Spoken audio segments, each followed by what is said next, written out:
ఏ Jude versus పూకేష్ ఇంకొక audio recording leak అయింది ఏనండి. అలా కాదే, డబ్బులు ఇంపార్టెంట్. ఇప్పుడు ఈ గ్యాప్లో 2 లక్షలు మనది ఎక్కువ ఇది కదా. ఏంటి ఈ కుక్కలందరూ కలిపి అంత ఎంగేజ్మెంట్ ఇచ్చారు. ఇప్పుడు ఒక్కరితో ఎంగేజ్మెంట్ అంటే అవ్వదు.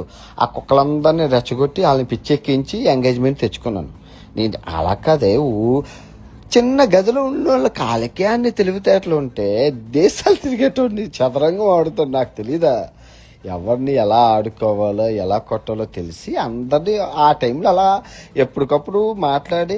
కాదే నాకు తెలియకూడదు. ఇప్పుడు ఒకసారి మాట్లాడేటప్పుడు నువ్వు రికార్డ్ చేసుకుంటావు అని తెలిసినప్పుడు 100 సార్లు ఆడుతూనే మాట్లాడతాడంటే ఎర్రిపప్పు ఎవరు ఆడా నేనా?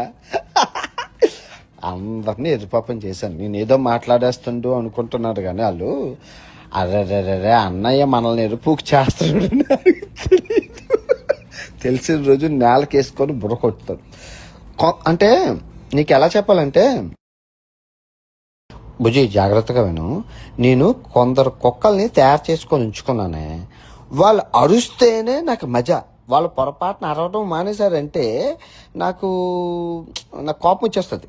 మళ్ళీ వాడు అలిచేలా నేను ఏదో ఒకటి చేస్తాను. వాళ్ళని రెచ్చగొట్టడం, ఏదో ఒక ఫోన్ చేసి కంటెంట్ ఇవ్వడం. ఏదో నాకు ఎండ్ ఆఫ్ ద డే నాకు కావాల్సింది కుక్కలు అరవడం.